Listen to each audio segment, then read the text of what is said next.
అది సరిపోతుందిగా, ఇంకేమైనా కావాలి మీకు? తను ఉన్నారంటే శుభ్రం కదా. మా అన్న మీ అక్కతో మాట్లాడాలంట,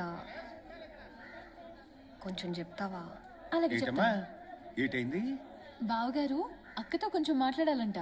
అదే అలా ఆవిడే మాట్లాడుకుంటారు, మధ్యలో మాట్లాడుతూ ఏమ్మా ఉండమ్మా, వెళ్ళి కూతురుగారు మీ ఆడిగారు వెళ్తారు, రండి ఏమ్మా వెళ్ళి కూతురుగారు.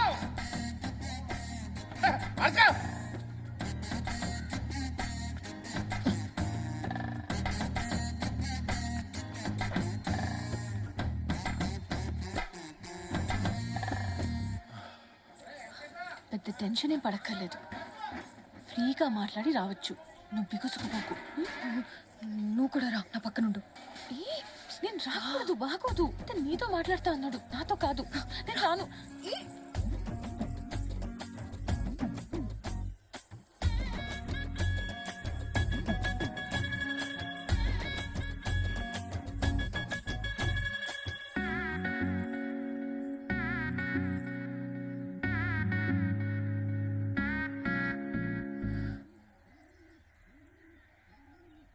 హాయ్.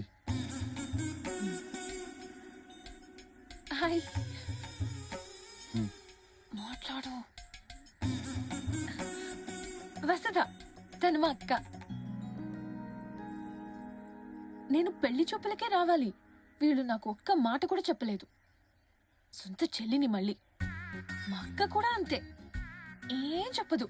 రెగ్యులర్ అక్క చెల్లెల టైప్స్ ఉండదు, అన్ని లాకర్లోనే.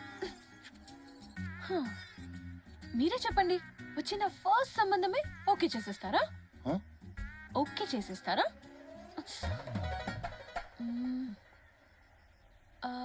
మీరు బానే ఉన్నారు కాబట్టి సరిపోయింది. కొంచెం అటు ఇటు ఉంటే ఏంటి పరిస్థితి? నేనైతే మినిమం హాఫ్ సెంచరీ కొడతా. అయినా నేను ఇప్పుడప్పుడే పెళ్లి చేసుకోనులేండి, చాలా రెస్పాన్సిబిలిటీస్ ఉన్నాయి. అవును, ఇప్పటి వరకు మీరెన్ని సంబంధాలు చూసారు? లెక్క పెట్టలేదు. అయితే పెద్ద నంబరే. ఒక్క నిమిషం. Okay okay okay. ఏమైంది? ఈ వసపిట్ట ఇంక చాలు, నువ్వు వెళ్ళిపోయి ఇక్కడి నుంచి. నువ్వే కదా లాక్కొచ్చా? నాకు కొన్ని డౌట్స్ ఉన్నాయి. అవును, డైలీ ఫైనాన్స్ బిజినెస్ అంటే కొంచెం గడ్డాలు అవి పెంచుకుని రఫ్ అండ్ టఫ్ గా ఉంటారు కదా. మీరేమో ఇలా ముద్దపప్పులా ఉన్నారు. వర్కౌట్ అవుతుందా? అంటే ఎంగేజ్మెంట్ కదండి, గెటప్ చేంజ్ చేశా.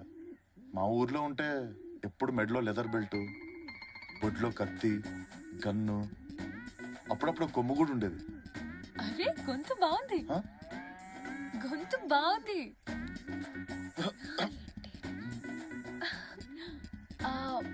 కొంచెం అలా పక్కకి వెళ్దామా?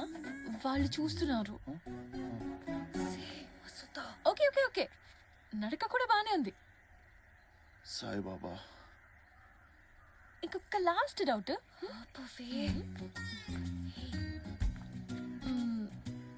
నాకు 25, నన్నే పెళ్ళెప్పుడు అని దొబ్బేస్తుంటారు. 30 వచ్చిన అబ్బాయిల్ని ఎవరు అడగరెందుకు? ఇంకెప్పుడు పెడతావురా పప్ప? నా పెళ్లి 19 ఏళ్ళకి అయిందిరా. పిల్లలు పుట్టారా నాన్న?